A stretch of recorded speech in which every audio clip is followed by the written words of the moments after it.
Hi everybody, my name is Chris Morris and I'll be doing my presentation on work environment today. This is another extremely relevant one because I feel like your work environment is what shapes and molds everyone that's in that environment. Ultimately, we all spend a good majority of our time, during the week at work.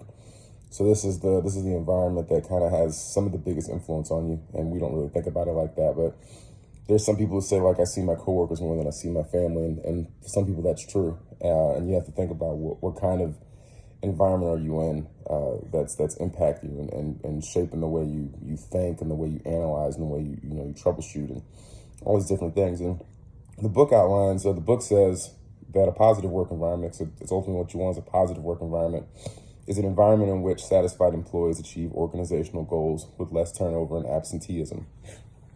So the goal is always that you want employees to be happy.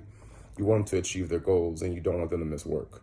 And that's the end game, for any companies. They want happy employees who like coming to work, who knock out what they're supposed to knock out, and the company moves forward and ultimately makes money.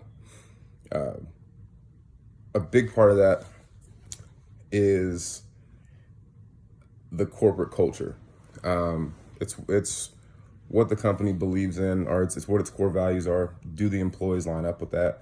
If they're not necessarily lining up with it, is it something that's being instilled in them by management or by the company? Is it something that they're being incentivized for following?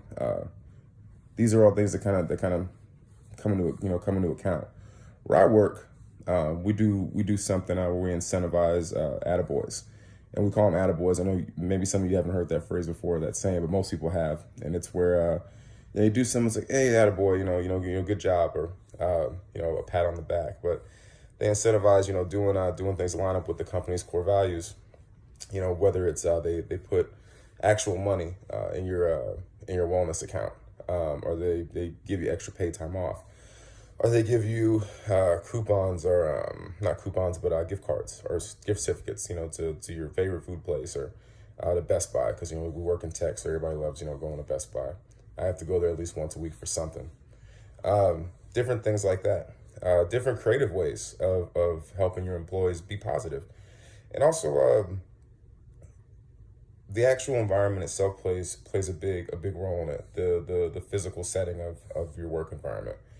And tech, like I work in tech, and there's some times where you can get away with working in cubicles, and sometimes you have to work in an open setting. Right now, I'm working in a cubicle setting, in rows of cubicles, because we had to move from one section to the other. And we already noticed, we actually just had this conversation a week ago, that we noticed that morale's lower, productivity is lagging, and we seem to not get along as well because we can't see each other. And a big part of that is messing with our communication, and it's making it a little bit more difficult for us to finish things, because we realize we kind of need that contact to be able to finish our jobs. So I feel like that's a really big part. We've already recommended, like, hey, we have to fix this. We have to either get rid of these cubicles, or we have to go back to where we were, because it was noticeable within like a week that it was much different than an open setting. Because having cubicles, having walls themselves, it's symbolism, but it's real. Is that you're putting a wall in front of the other person, in front of the people around you. You're boxing yourself in, and that in of itself can, I guess, kind of take a toll on the brain, and can be a reason why work isn't quite as productive. As far as work environment, there are different ways of going about dealing with people that can make your environment better. It can make it worse. I know, like, where I work, we have people that are, by definition toxic, and there's people who have the potential of being toxic. And it's all about whatever management's doing to keep an eye on them in their interpersonal, and keeping up with their interpersonal skills, to be able to determine, like, okay, this person doesn't need to be here. Hey, this person is having a hard time of it, and just needs a little bit of counseling. That's it. Just needs me to pay attention. And I feel like that's something that's done pretty well at my job. We catch it pretty quick.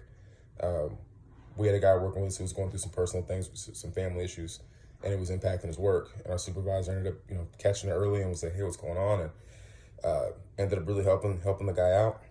And now it's not a problem. But you have some places that will ignore the issue, and the employee starts missing work, starts calling out, comes to work and has a bad attitude, that bad attitude spreads. Other people become toxic, and then at that point, the company's going downhill because everybody's drinking that Kool-Aid. So definitely keeping an eye and keeping hold of the different attitudes in the workplace will definitely help mold a positive work environment. But anyway, thank you all for listening to me. I enjoy listening to the rest of your presentation. I hope you all have a good rest of the weekend. Bye.